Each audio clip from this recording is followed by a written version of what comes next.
Okay. Well, to start off, as you probably already know, my name's Cody Kelly. I'm one of the senior support specialists here with FM Audit. I handle doing the training on our deployer and on-site software. Great. Now, we've already gone over the on-site training, so today we're going to be going over the deployer training. Just to give you a little background on that, deployer works with our on-site software as an active directory, basically. What an active directory is it allows you to push out software applications to all workstations or just a selected number of workstations on your network. That application that our deployer is going to be using is the agent. Now the agent is used with the on-site to actually audit into a workstation through the agent to a locally attached printer. So without that agent being installed on a workstation, you're unable to actually audit locally attached printers with just on-site alone.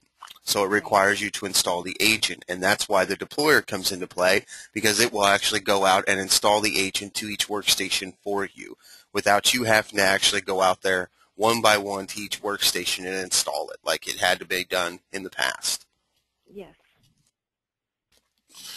Now again, we do have a certain field in the audit results and in the central side that will allow you to know if a device is locally attached or not. So as an example, we'll go to the actual dealer account here, unless you still have the on-site training, which you do. Perfect. So we'll take a look at the on-site training account real quick.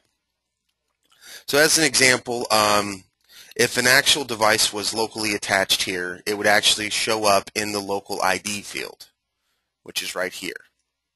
That's how you'll always know a device is locally attached or if it's networked, as it will show those results here in a local ID section. Now what we're going to do is we're going to use this same on-site training account, but I'm going to download it onto my network and show you how it works for the deployer software and the local agent as well, and what it looks like in the on-site audit results. And again, like we did in on-site training, if you have any questions or concerns, just go ahead and stop me right then and there, and we will address those then, okay? Okay, great. Okay. Now, one thing I wanted to check, are you going to be doing the deployer install just for a selected number of customers?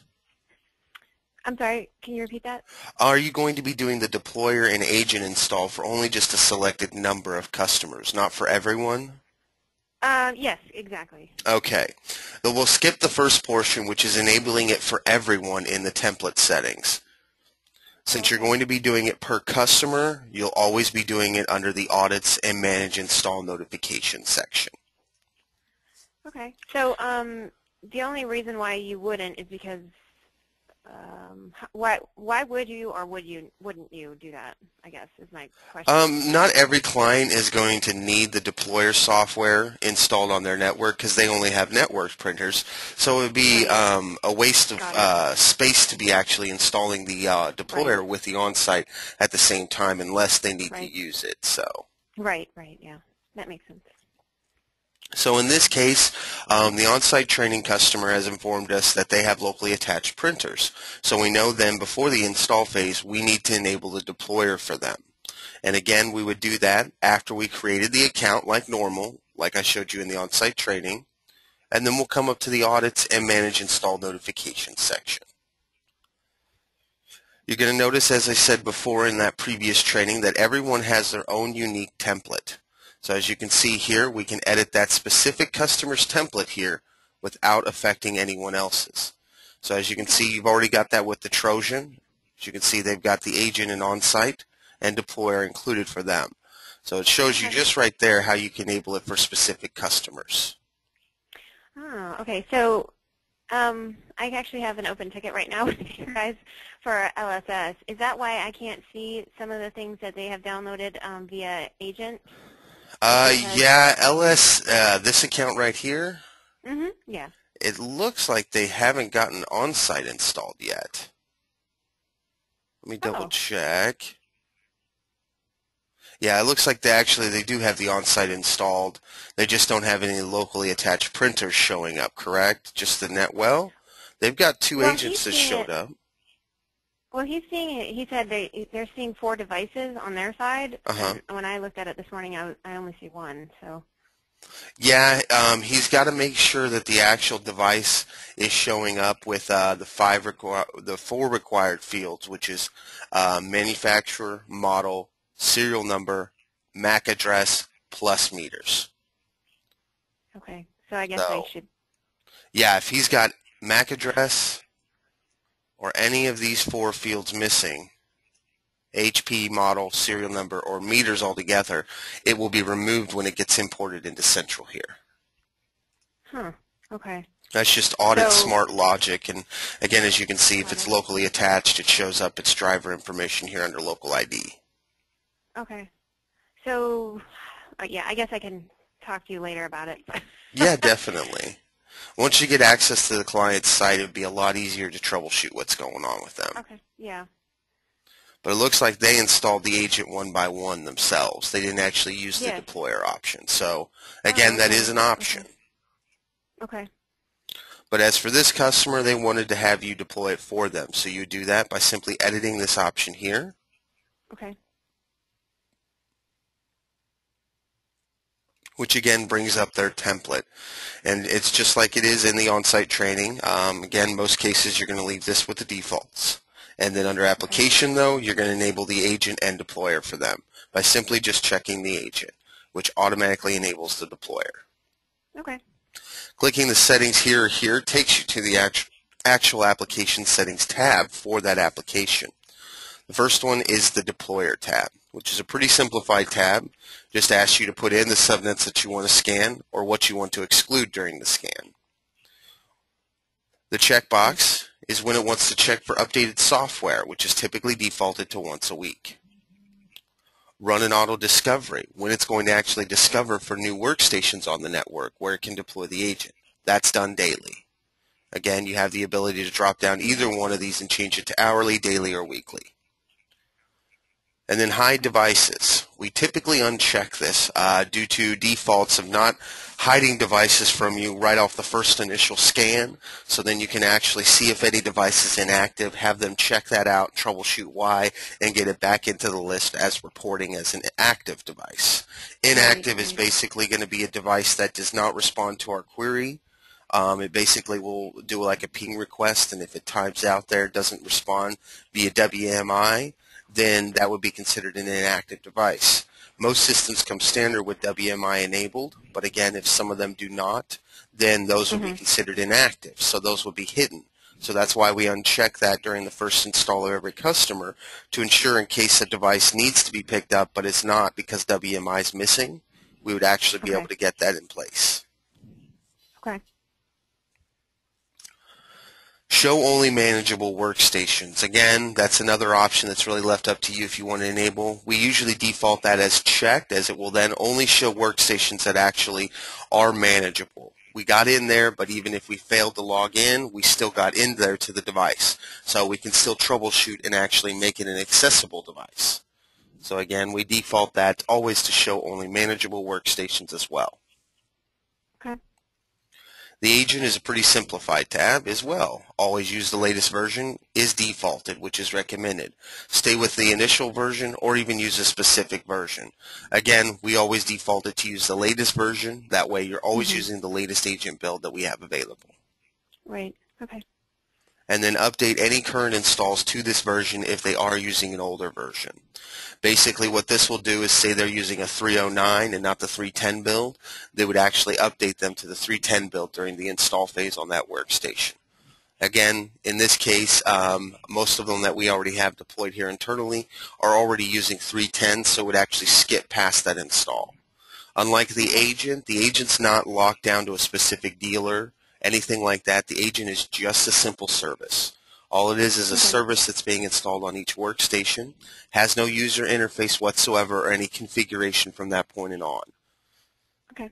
So it's a pretty simplified setup. You just get the service installed, then include an on-site where you're going to scan to those workstations, and then on-site will send its request out like it did to network devices, but now to the workstation.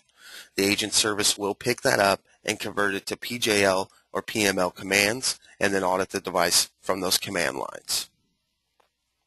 Just keep in mind, the device is all dependent upon the driver. So depending on how well the driver was developed is going to determine the reads that you get back. We request every single read like we do for network printers. But again, some devices just were not coded to be able to accept those meters via PJL or PML commands. Mm-hmm. So some devices you may only see a total breakdown, some devices total mono, other devices you'll see total mono color, copy scans, faxes, supply levels, things like that. It just really depends on the driver. Okay. And if they need to update those drivers, that's just a simple like Windows type of, on the user side, right? I mean, it's Yeah, definitely. Okay. That's one thing that a lot get confused for, but again, we typically run in that to a lot of people, and they want us to do it, and unfortunately, that's one thing that we can't do. It does not entail us in the support to actually update the end user system to accommodate the software. That's usually Right. something they have to take the liberty of deciding and actually going through with it. Okay. So again, now that we have everything in place for them, and again, if you need to change anything for their on-site you're going to install, you can do that here as well. But once you have that in place, just hit the Save option here. As you'll see now, the on-site trading tab will expand and show that they are including the deployer and agent in their install.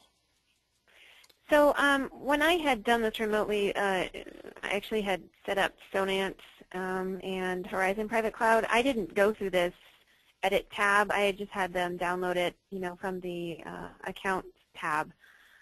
So should I go back and edit those two accounts to include that, or is that, after you've installed it, kind of a thing, it's not necessary anymore? Or? Well, now you mean like to audit the local printers at these two locations?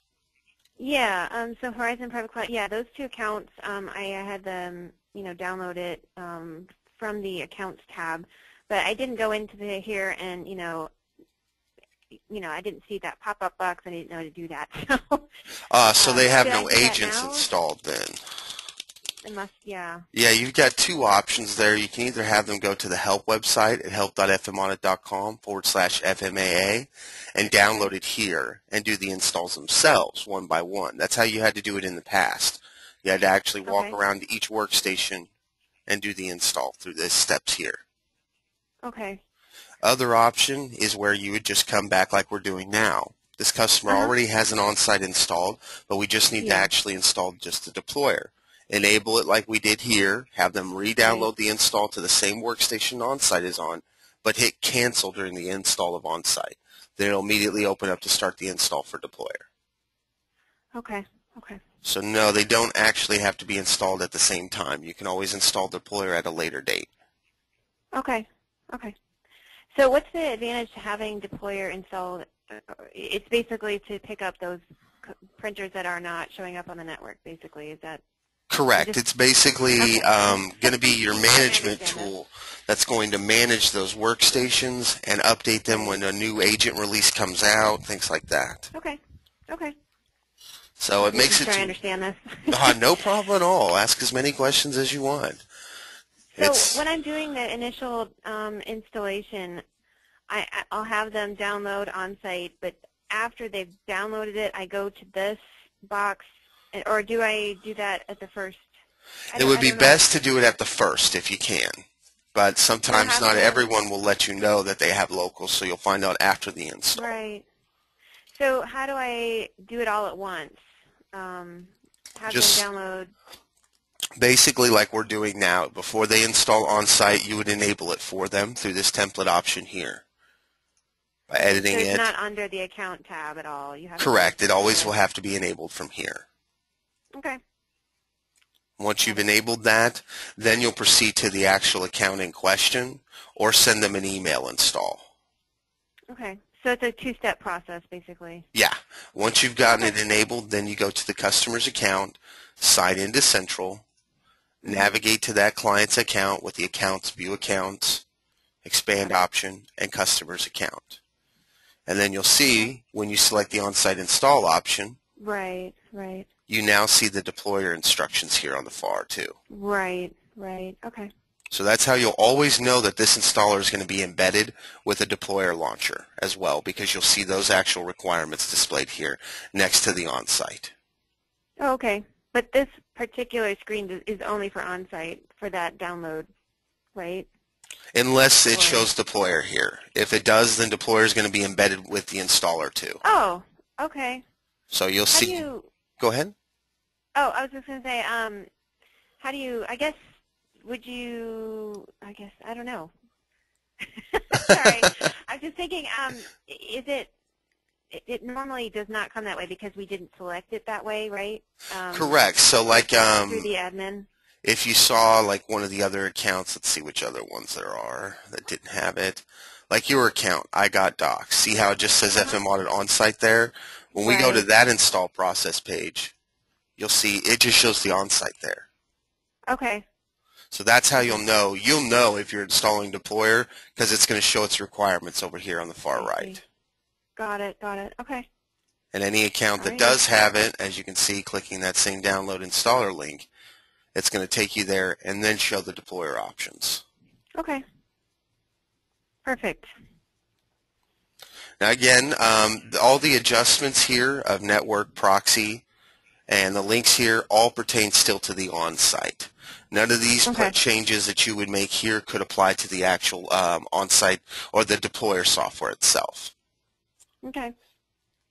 So again, it's just like the regular setup. Save the installer to your desktop by clicking to download. It's going to build the package, compile up the on-site and deployer software in one installer. Okay.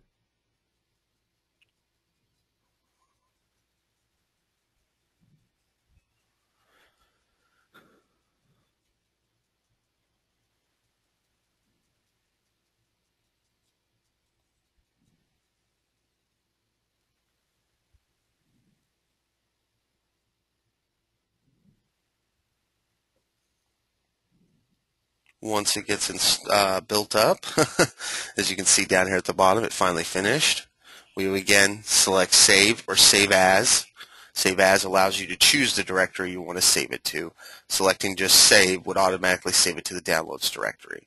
And again, Okay. on any system, just like with the on-site, it's going to require to be saved and run as administrator on Vista, Windows 7, Server 2008 or higher.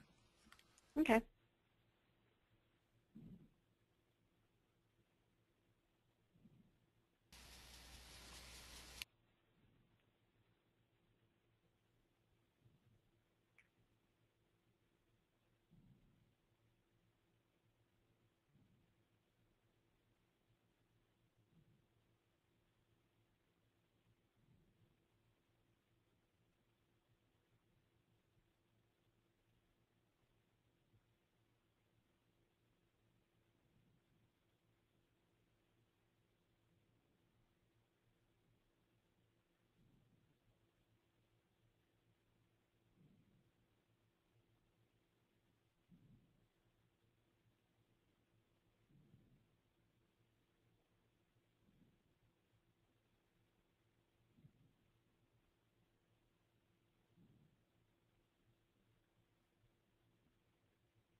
I So like the once we have, desktop picture.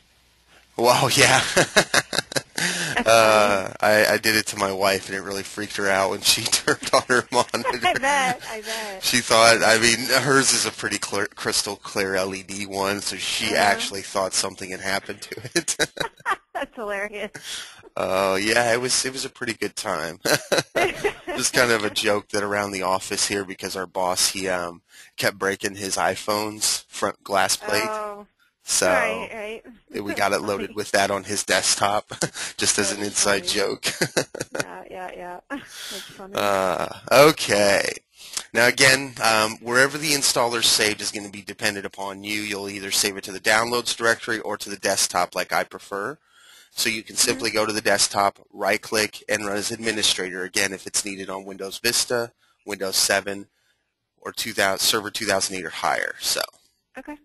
just select Run as Administrator. It'll start unpacking the files. And again, it's going to start with the on-site first. In this kind of example setting, you would just, as that one client where they already have on-site, just hit Cancel, like so. Okay. Abort the setup, and as you can see, it starts extracting the actual deployer settings and launches the Okay. deployer installer next. Got it. So again, that'll help you out on the clients that already have on-site but forgot to get deployer originally installed for them. Right. Right. Yeah. Okay. Any other client, it's going to typically be like so, where they actually do need to install the on-site first. Mhm. Right. Right. And again, that's about 18.4 megabyte. Default directory is going to always be program files, FM audit on-site. And again, if it has detected a previous version, it will ask that it actually uninstalls it first. Okay. Selecting next here, which will then extract it, update it to the correct version, and then start the install phase of overriding it with your install by clicking next here, like so. Okay.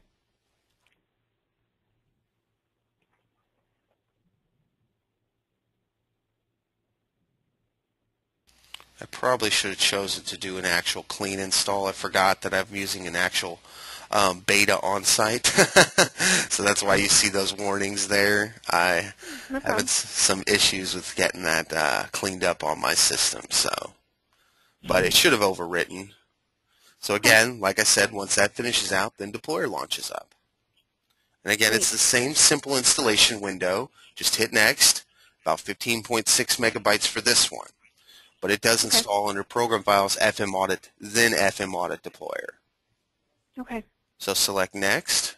And again, if it found a previous version, it will ask you to perform a clean install, delete all existing data. Just check that if you're going to be installing a fresh new version from your build, which is recommended. Got it. Okay. It will actually remove the actual previous builds and then actually install the latest build, which is going to be the one you're using. Okay. And again, once it starts the install or the or finishes the uninstall, it will then start the install process like so, bringing in the core files, installing the two services. Now again, just while we're waiting on this to install, as you saw in the Internet options, there's a few requirements that's a little bit higher than the actual on-site, which is Windows XP Service Pack 3 or higher. Okay. Now, that's only on Windows XP. You need to check that. And you would do that by simply coming to My Computer, right-clicking on it, and going to Properties. It will actually show you what service pack it's on. So it'll say Windows XP Service Pack 3. Okay. And then also you have to require 4.0 .NET Framework, the full profile and extended profile. So you need client profile and extended. You can do that by simply going to the Add and Remove Programs or Program Features, depending on the operating system under Control Panel.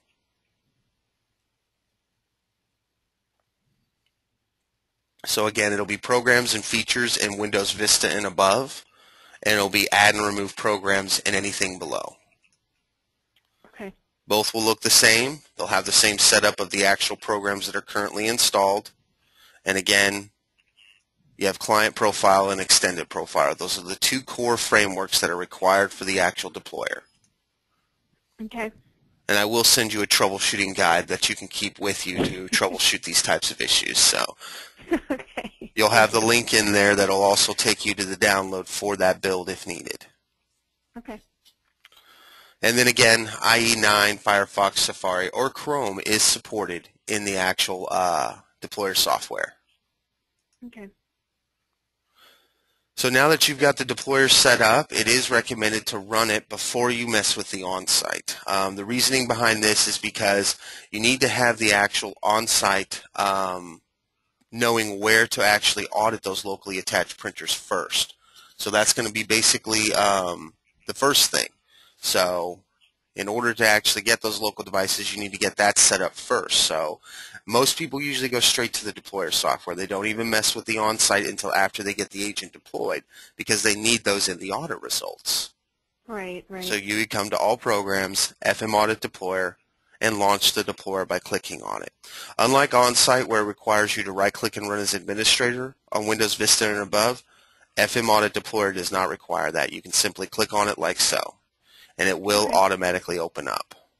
It does open up to the local host, which again is always going to be the local host at port 33335, because 33330 is being used for the on-site.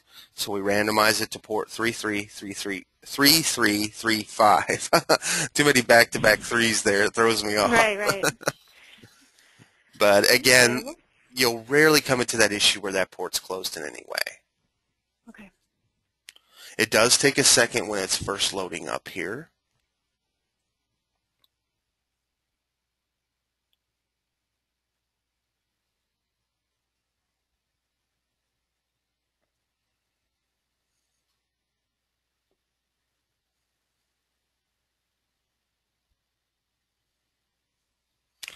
So again, as I said, even here, you can load this up under any of the actual systems. You can load it up under Internet Explorer, Google Chrome, whichever you have available.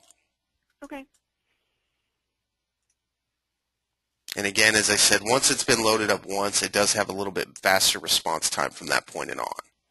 Okay. So, and a lot of people, they even actually load OnSite up in the same browsers as well. OnSite does have the ability to actually load up in Chrome as well pretty well. Okay.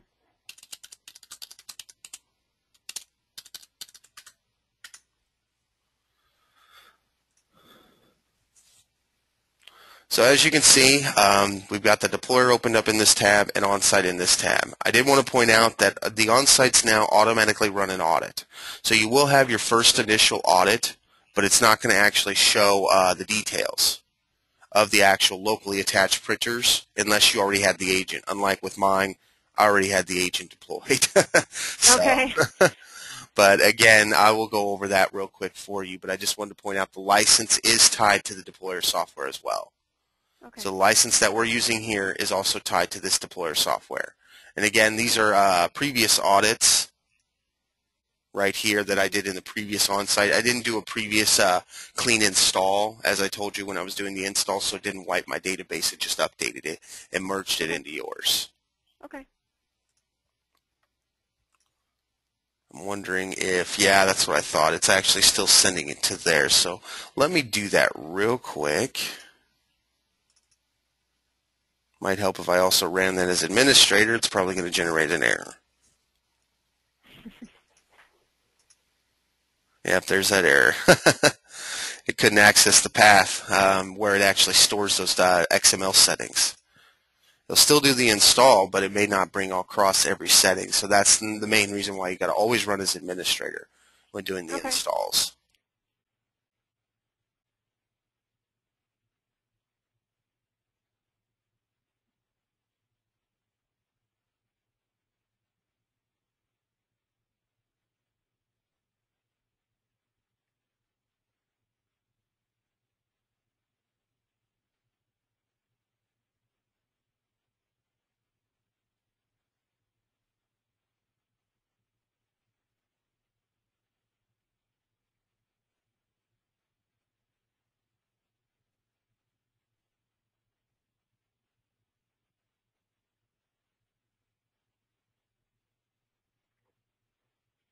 Okay, it's a lot better now.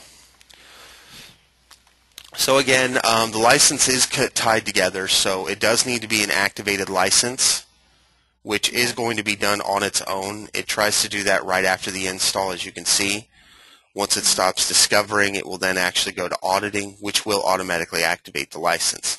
So you really don't need to actually do that for them. It will be done automatically now, so you can proceed on straight to the deployer software. Okay. Great. Now, to give you an overview of this first page here, which is called Overview, it shows the product that you've installed, the version number, and how many is installed on the network. Last time it actually did a workstation discovery and what its results were. When it last synchronized with Central, if its status failed or succeeded, and when it's scheduled to run as well. Software version check, hasn't ran as we just installed it, and when it's next scheduled to run. If it's failed, never ran, view its history as well. Same with workstation discovery, which will take care of both of these syncs shortly once we get that set up under settings. Workstations is where each workstation is going to show up that you scan. And again, you need to first configure what you're going to scan under settings next. The first is going to be the synchronization for Central. As you can see, it was done automatically. The account's name, the website it's syncing up to, which is going to be your Central website using the web service for Deployer, and then Deployer's unique identifier, and then the connection credentials. This is what you're going to actually be using to access into those machines at that unique client's location. You configure the username and put in the password by hitting edit. Unlike it is, you can't click in here like so, and it doesn't show the password either. So. Oh, okay. So this would be the customer's connection or username and password, or would it be my username and password? This is typically going to be the customer's domain users. They want to configure a domain user here in connection credentials that will allow them to access into each workstation at the client site. Oh, okay. This is basically what we use to access into each workstation and push the agent to that workstation. Okay. So it is recommended to use domain admin credentials. Okay. Once you have that configured, then go down to Discovery. Again, we didn't check to hide inactive devices. It's recommended to leave that unchecked for the first scan. Then it shows only manageable devices and auto discovery once a day as well. Now, we do recommend that you either go by range, like so, or you do it by single IPs. And how do I know what their IP address is? That's something that they will have to provide to you. Okay. So again, it just really depends. Some clients can provide you the single IPs like I did. Some will only be able to tell you, well, we know it's between 215 and 225, but other than that, we don't know. And that's about the best you can do. I mean, it just depends on how well the client can provide that to you. Okay. But this is Deployer, right? This is for printers that are plugged in that aren't showing up on the network? Is that? This is for, essentially, yes. This is basically for the deployer to scan to those workstations we define in the subnet range to push the agent onto them. So how do you, I'm sorry, but just correct me if I'm wrong, but if they're plugged in and they're not on the network, wouldn't they not have an IP address? Or does every printer have one? Every printer will have one by the IT staff standards, because even though, as an example, say I have a locally attached printer here, that printer is going to show up in their list of printers with might help if I type that right, with that IP assigned. Okay. So even though it's this workstation's printer, that's where that printer resides at. So that's the IP it's been assigned. Okay. I'm so it confused. just it's hard to determine, because I mean you're not going to know unless the client has provided you the information. This is just basically where you can configure the same exact range that you're scanning in the on-site. Right. I mean, it just depends if they can detail it down here to the workstations that have locally attached printers. If they can, then you will have to use the broad range. Okay. Like so. Okay. No gosh, worries. I'm so over my head right now. Don't worry. I did this to a lady last night at Best Buy. She's like, "You should work here." I said, "No." I said, "I tried a long time ago." They said I'm too overqualified. That's funny. But no worries. Like I said, it's more going to be repetition. Once you start doing it, you'll still feel a little bit more comfortable, or a little uncomfortable at first, but over a couple times, you'll see it's pretty seamless and easy. I mean, all you really need to do is enable it in Central, start the install. Once you finish the install, load a deployer, and immediately go to the settings to start configuring. Okay.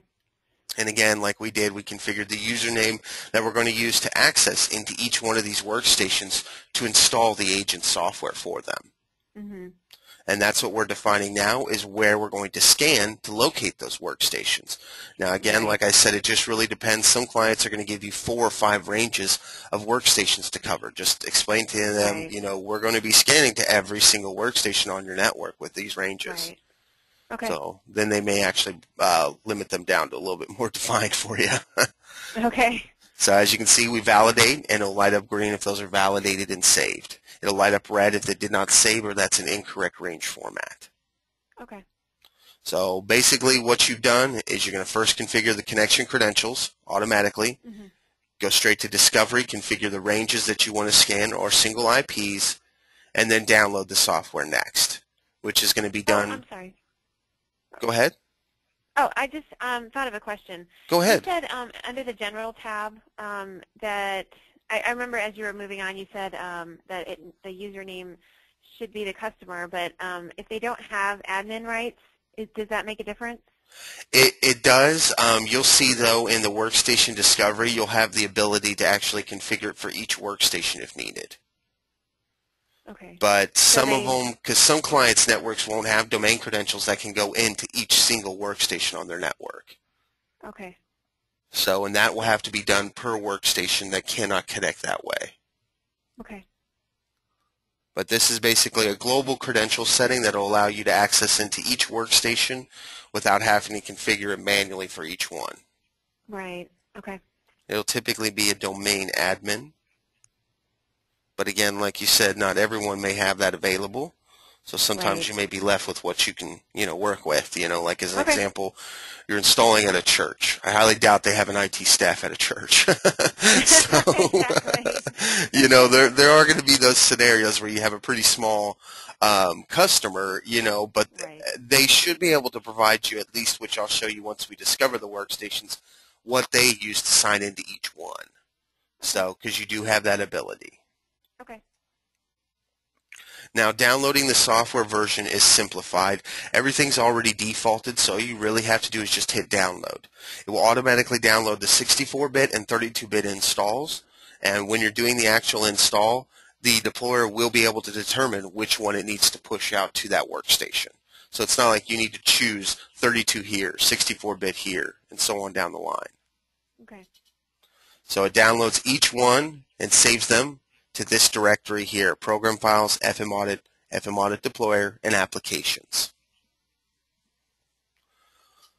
Once the download has finished, you can then proceed on to the Security tab. Again, we're waiting for that to finish. We always have it to use the latest, and it's going to actually select current installs to update to this version as well, which is recommended in case they had an older dealer that had used an older version of the agent. It will automatically now upgrade to that build. Okay. I'm wondering if we have a cached page here. Let me refresh that. Yeah, that's what it was. Sorry, I don't have my cache settings kind of updated here in the Google Chrome. As you can see, 12:14, 31 seconds in, about a minute ago, it finished downloading those. So then we can proceed on. Security just allows you to password protect the deployer software, kind of like how OnSite is. Instead, it's going to have a login when you first load up deployer now if you enable this option. Okay. And that would typically be for the end user. They would put in their email address and password. Okay. But that's not required. Again, it just really depends on the client. Then you have your proxy set up under Advanced as well. And again, depending on the client's scenario, they should be able to provide those to you even before you did the install. Discovery timeouts, just like the on-site's timeouts. That's basically an on-site. That's how much time we're giving each printer before we move on to the next one under the network and timeout communication timeout section. So 2,000, 4,000, 4,000. Those are in milliseconds. Works the same here. We're giving each device 1 second to respond before we move on to the next workstation. Install and uninstall timeouts. We're giving it 2 minutes and 30 seconds for it to stop running the install if it fails to install. So if it's caught in a loop of installing for over 2 minutes and 30 seconds, it will end that install, as you can see here. Okay. That's one of the defaults that we have it defaulted to automatically, is to immediately stop the execution on the time when the timeout is reached. that will occur whether it's installing or uninstalling.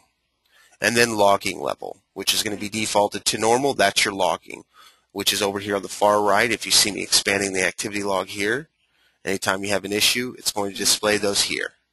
That's where this logging level comes into place.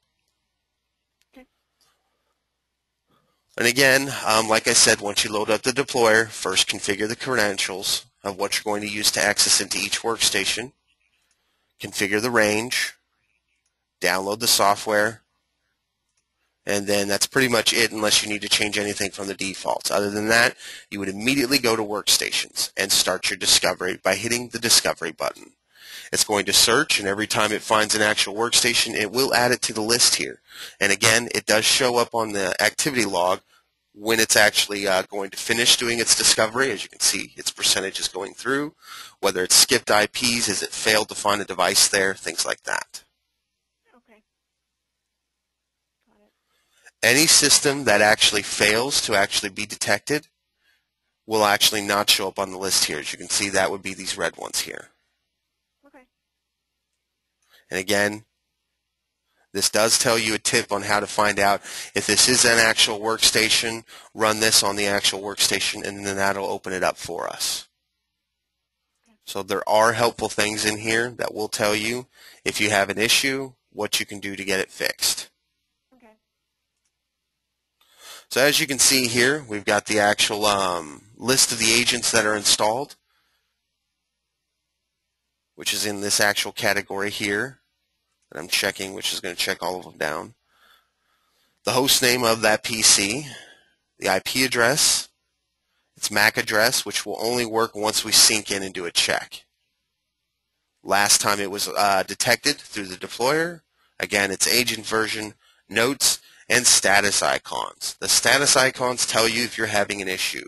Green means we're all good. Yellow means connection might be possible, but with our current credentials, right here, those connection credentials, which is domain user, we can't access every system on the network. So as you can see, those two we cannot access. However, like I said, the client says, okay, well, what's the issue? You click on the globe like I just did, tells you right here, wrong username and password. You have the ability to configure that manually. Oh, okay. It will then actually rescan and check and see if it can update into that printer. And that would be the username and password for the workstation itself. Okay, the computer that it's connected to? Yeah, so whatever they use to sign in of a morning to that system is what they would use on each one of these. Got it, okay. So as you can see, we have access to these three. This is an older system, so it's probably going to take a second to fully update. It's only got like one processor dedicated to it, so I only use it for agent testing. That's why it's Q&A agent, so it's quality assurance agent testing. That's funny. So, but again, basically, like you're seeing here, like you said before, it's a locally attached printer. It's using the workstation's information as an identifier on the network. So like the client, they're going to have the workstation's actual MAC address and IP assigned in the list of where that actual local printer is at. So that's how they're going to know where they're at, is because it's going to be showing the local workstation's information it's connected to. Okay. Let me refresh that real quick. Okay, good. So again, as you can see here, depending on if the agent's installed or not, you can choose to actually uninstall it, like so, by simply checking the device in question and hitting uninstall. What that will do is then attempt to connect into the device, look for the agent, and uninstall it, and then it will clean up after the uninstall. So again, say you accidentally checked one of these that you weren't supposed to check into the installing, you can actually uninstall it even after that, like we're doing now. Okay.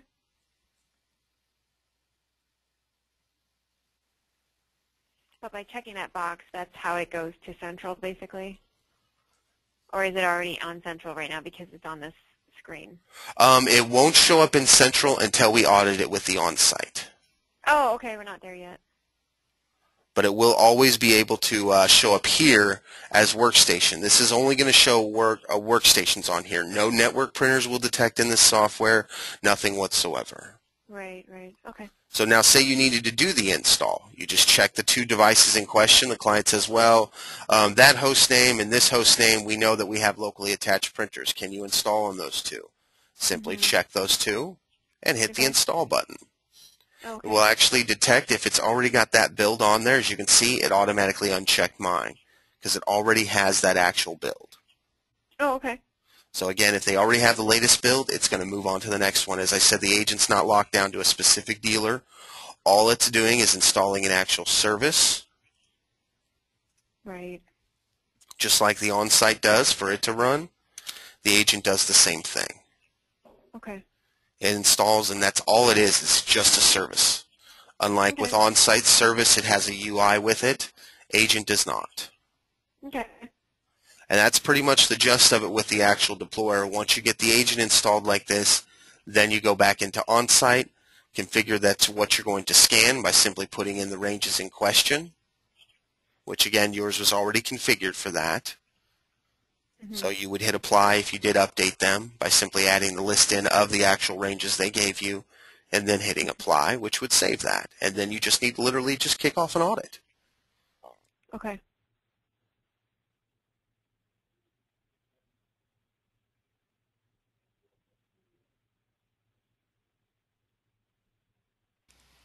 So again, what it's going to do is it's going to actually auto-discover where those printers are and then actually pick them up and audit them in the next phase.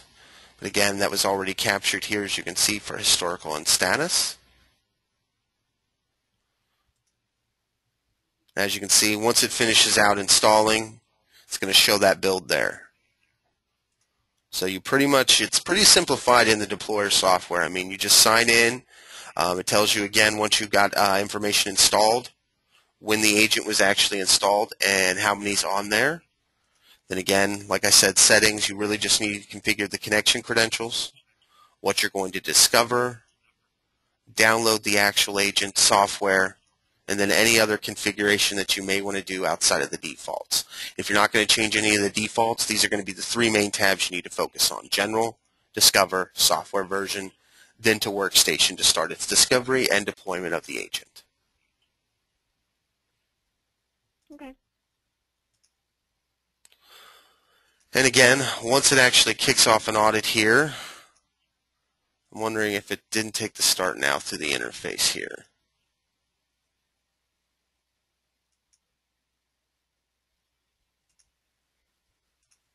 I don't know if you're aware, but as you notice when you hit start now in the new builds, it doesn't change its scheduled time, and that is by design. Okay.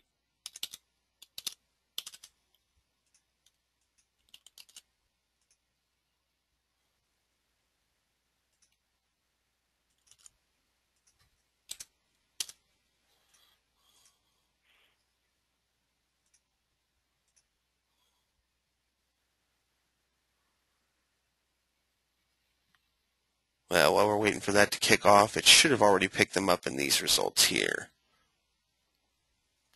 So as I said, any device that is locally attached, you will always be able to tell as a local ID will populate for it. Got it. Any device that is not a local device, that's networked, will always leave this field blank. Okay. That's one identification of how you'll know if it's locally attached or networked. Now, I did want to point out, any driver that's a duplicate, unused driver on a client system, like mine is here on my workstation, I just have an actual driver but no actual printers connected to it, it's still going to show up in the audit results in the actual on-site side. However, like I said in Central, if it doesn't have meters and it's missing one of those four fields, it's going to be removed. So as you can see, there's that LaserJet 4000. As you can see, HP LaserJet 4000 Plus. We're missing one of the fields here already, serial number. Okay. But no meters are being shown either. As you can see, it's the only one down here with no meters. Okay. Okay. So again, just So do you have to manually enter the serial number then, or how does that work? well, it just depends. The first thing we need to get troubleshooted is getting meters reported from it. So Okay. once you get meters, then it won't delete it out of the audit results. Okay. So bear with me, I'm waiting for it to load down here.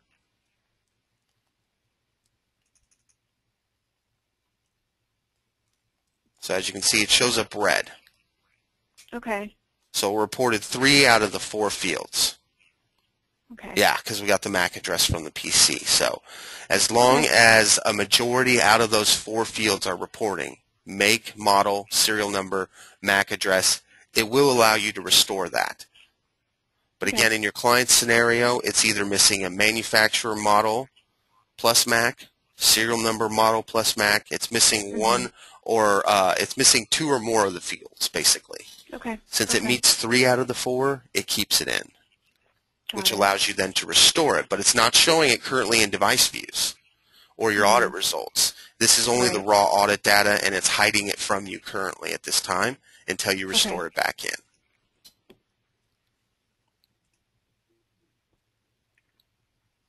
And again, viewing the audit results in Central is just the same way as viewing them for the network printers before. You use the actual network or view device view button there.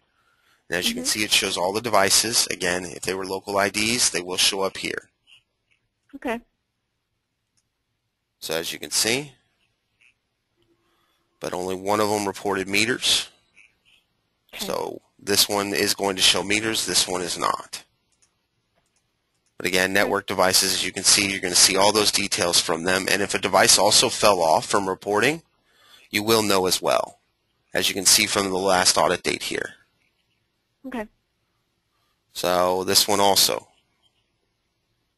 So again, it can help you troubleshoot, to find out what's going on. So Okay. these look like, excuse me, are from your network here, the 10.5. Mhm. Right. So, and since we're on my network doing the training, that's why we actually see the devices showing up here that are getting updated in your system. Okay. So that pretty much covers the gist of it. I know we kind of jumped around there. It's a lot to take in. Is there anything that you wanted to recap on? Any questions you might have had? Anything at all? Um, I mean, again, I guess this is where you can ask as many questions as you want. I guess with in the instance of LSS, I just getting back to that one. I don't know how much time you have, but because they're seeing it, but they don't have deployer installed, so I don't know how they're even seeing it. Like, Well, they're probably talking about they see it in the audit results here. okay. They see, okay, well, there's our local printer because they know the actual IP of the workstation it's on. So they may Okay. know that, and that's what they're saying is they see it here, but it's getting removed when it's getting imported into Central. Right. Right. Okay. So I just basically need to log into their computer and Yeah, figure it out. basically what you would do when we troubleshoot local devices, we ask that you get access to this workstation that it's on Uh-huh. and the actual system on-site's on, or at least Okay. the IP of that system, because we can actually type in the IP up here Uh-huh. and that port and still load into the Mm-hmm. on-site, as you can see. Oh, okay. Okay. Anywhere on their network, as long as we know that workstation's IP, we can load it on that local agent machine and do the tests from there. But typically what you would do is you go to the agent machine. You first want to go and actually check under device and printers. Make sure the actual bidirectional is enabled. This is one of the key troubleshooting steps. By right-clicking Okay. on the printer and going to the printer's properties. Okay. In there is going to be a ports tab. Every printer that's locally attached will have a port assigned to it. LPT1, USB, COM port, one of those 3.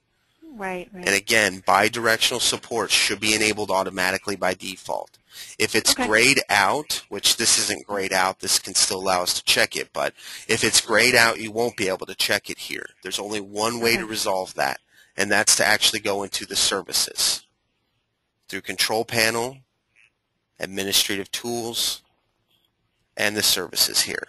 You actually have to start or stop and start the print spooler, which will automatically do that to the agent. Again, I'm We're going to gonna send remember you all this. all these instructions too. So don't worry. Okay. You'll have these all written out. I'll even give you the I'm so advanced glad. steps as well. So I know how it can be. You're looking at this, you're like, there's no way. I'm still trying to I retain of know. how to install the thing, let alone troubleshoot it. So I totally understand. I always send those instructions out. Like I said, I've got them pretty well documented here. Let's see. Agent troubleshooting steps. This is the deep troubleshooting. This is the one where it actually shows you screen by screen with our print MIG utility how to find out if the agent monitor got even installed properly and got locked down to the driver, and if not, how to change it. And again, it tells you Okay. step by step and shows you screenshots on how to do that as Okay. well.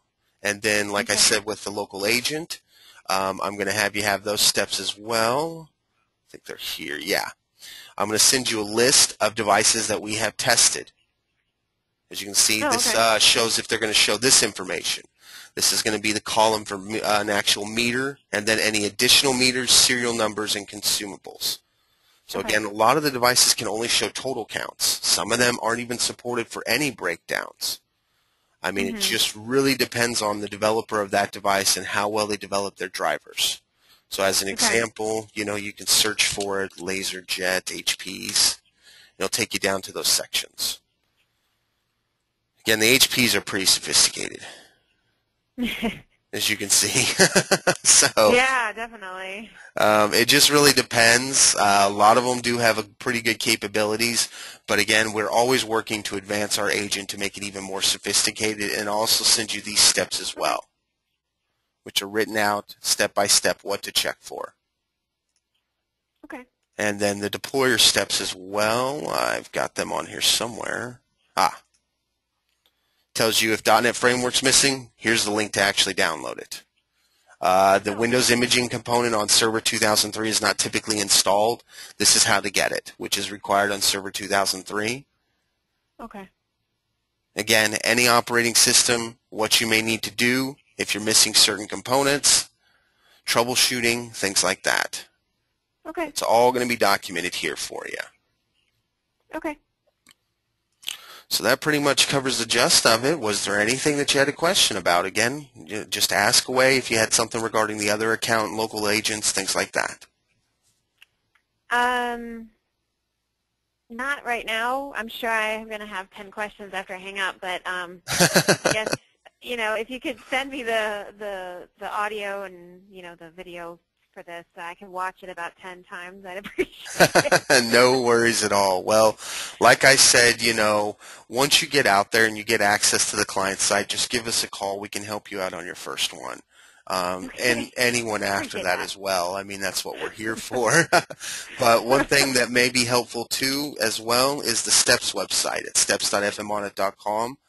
I do know one video that I probably would recommend you watch after the training session is this agent troubleshooting one. It'll show you common Okay. issues that occur and how to resolve them. Okay. Great. So again, I'll get the video compiled up. Once you get ready to do your install, just give us a call. We'll be glad to help you out on that and troubleshoot Okay. with you, okay? All right. Thank you. No problem. You have a great rest of the afternoon. Thank you. You too, Cody. Bye. Take care. Bye-bye.